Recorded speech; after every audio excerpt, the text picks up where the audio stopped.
Now, you don't have to be autistic to get something out of this video, but what I've learned from being around people who are autistic and listening to them and reading the comments, I find that a perpetual, never-ending problem is suffering abuse from people who either don't understand what they're doing or they do understand it, they just don't care.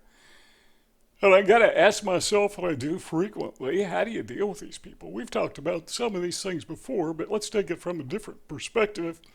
Here are 5 strategies, and we're going to tie it all together in just a moment. And I call these ideas or strategies. I don't call them advice. I don't like to think of myself as an advisor. You be your own advisor. I just throw out the ideas. You pick and choose which ones you want to take. But based upon my 70 plus years of existing on planet Earth and having been subjective to all kinds of abuse solely because of my autism and because some people are jerks, even if I were not autistic, I think about these things. And I ask myself, how do we break free from it? Here are the 5 things. And if you can think of some others, you can put it in the comment section. But number 1, call out their behavior. Now, when I say call out their behavior, I don't mean copy their behavior. This is just my opinion, but this is what I found to be not effective, is to do to them what they are doing to me. Eye for eye, tooth for tooth. Rather, what I have found to be effective is to call out their behavior in the sense that I ask them, why are you doing whatever it is they're doing? So let's say the person is belittling me, patronizing me, whatever. Just ask them, why are you patronizing me? Why are you belittling me? Why are you doing this to me? What does that do? Well, it makes them self-conscious because they're doing it just typically because it's something that's very natural to them. It's just how they are, particularly if they're narcissists. It just comes out.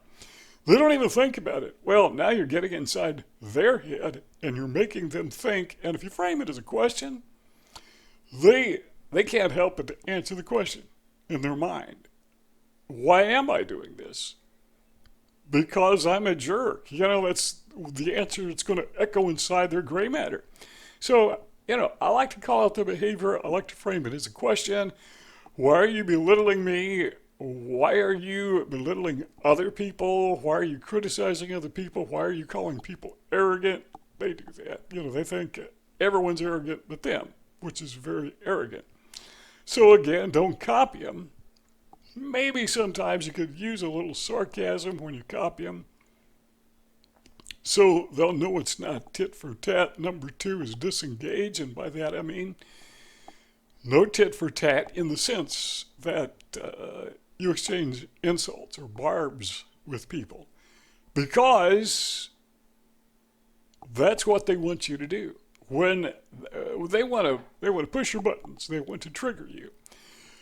And when you start with your comebacks, they say this, you say this, and there you go. You're having this tit for tat type of an argument. They're controlling you. I mean, literally. And they love it.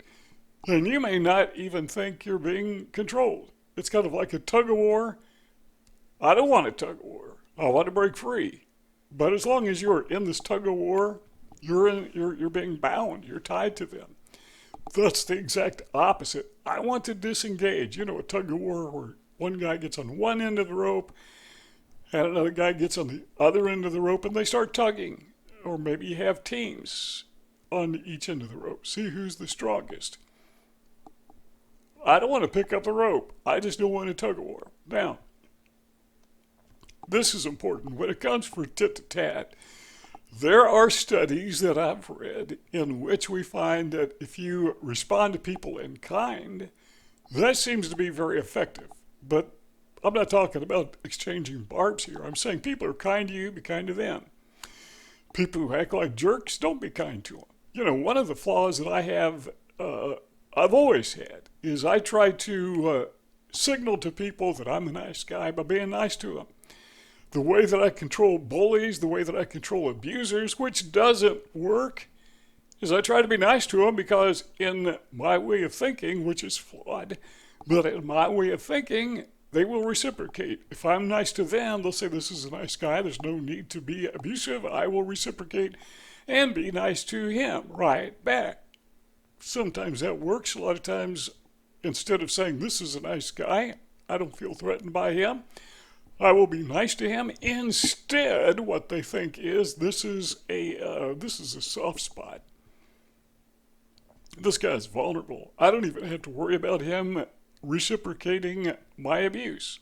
That's the way they see it. Not all of them, but a lot of them.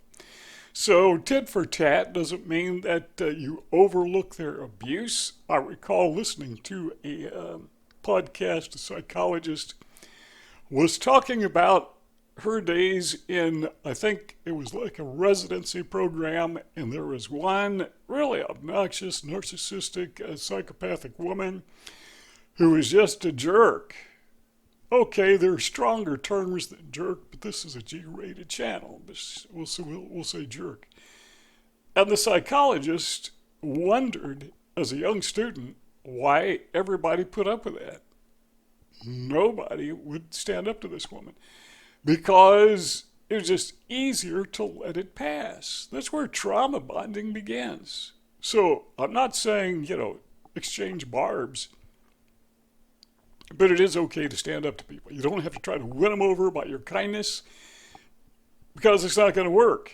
At least in my experience, it never has worked. Number 3 is once you disengage, don't go back. They will try to get you back many times. They will, because they like to exploit your vulnerability.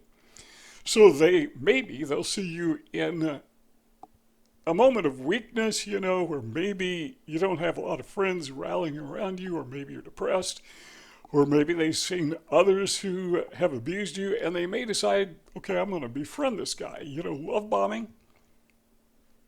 Try to draw you back into their trap. Don't engage. Don't go back. Or they may try to engage you by doubling down on the bullying, doubling down on the abuse. Don't go back. Don't put yourself in that spot. Just an idea, not advice, just an idea. I was listening to another podcast and another psychologist, and he gave some excellent advice. He said one of the reasons you don't go back, we may talk about this more in a moment, but he said one of the reasons you don't go back is because nothing has changed. So he said the thing to ask yourself before you go back to an abuser or a narcissist or a psychopath, ask yourself, is something going to change? And the answer is probably not. I mean, people don't change. Some of them do. Typically, they do not change.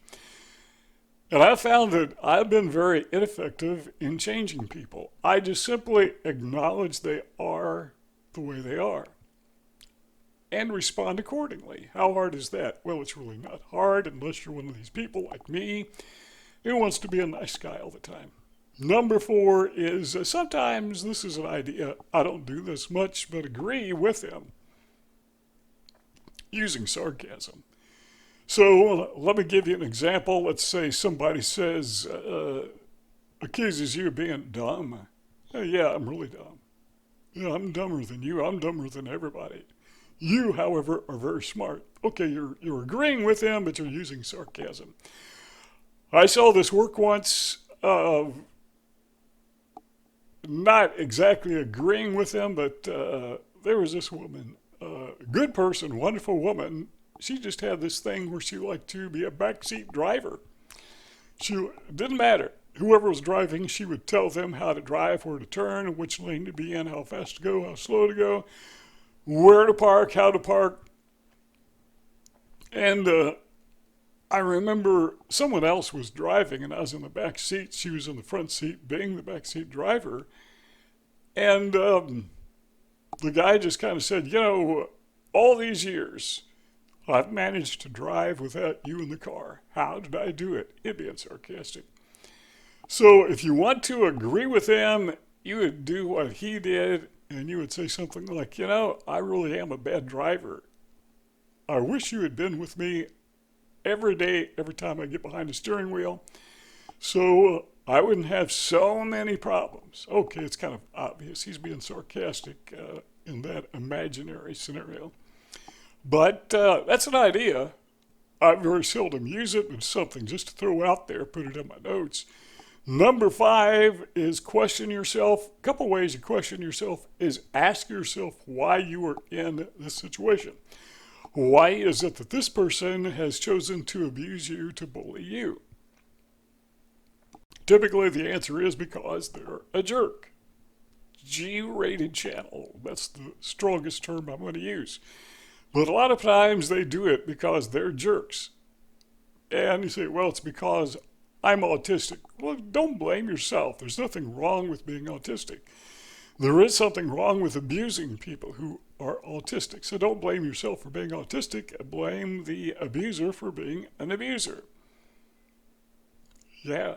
I mean, you need to question yourself, think about these things. What we call, using our brains, evaluating. So ask yourself not only why am I in the situation, but more importantly, ask yourself what is the correct response. And in those moments of abuse, a lot of times your brain is just scrambled because it gets off guard.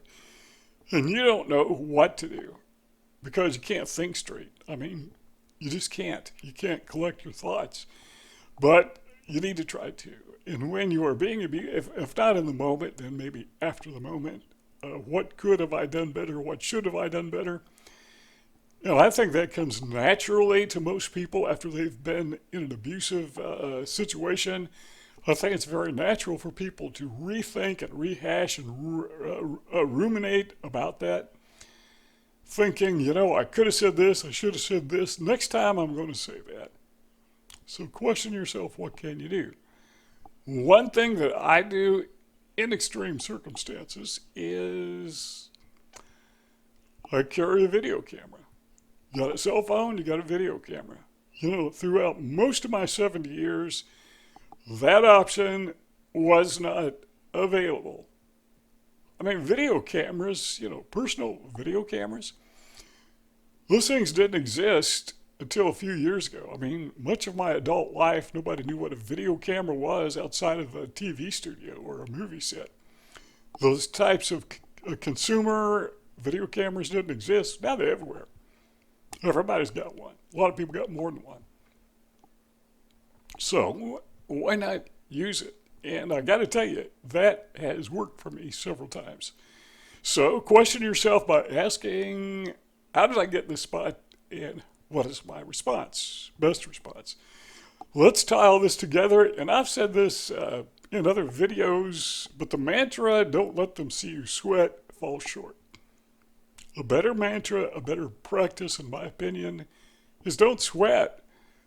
And if you don't sweat, they're going to not see you sweat because you're not sweating. In other words, don't get all excited about it.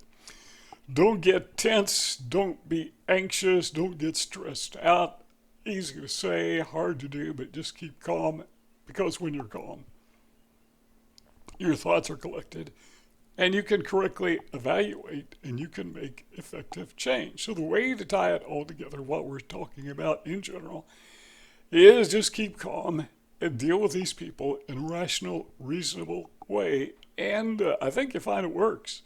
There's a dot in the lower right-hand corner of your screen. Click on that. You join our family, our YouTube family, and don't forget to click the bell so you get updates. Lower left-hand corner, there's a rectangle. Click on that. You will access our library of past videos, and we'll see you all next time.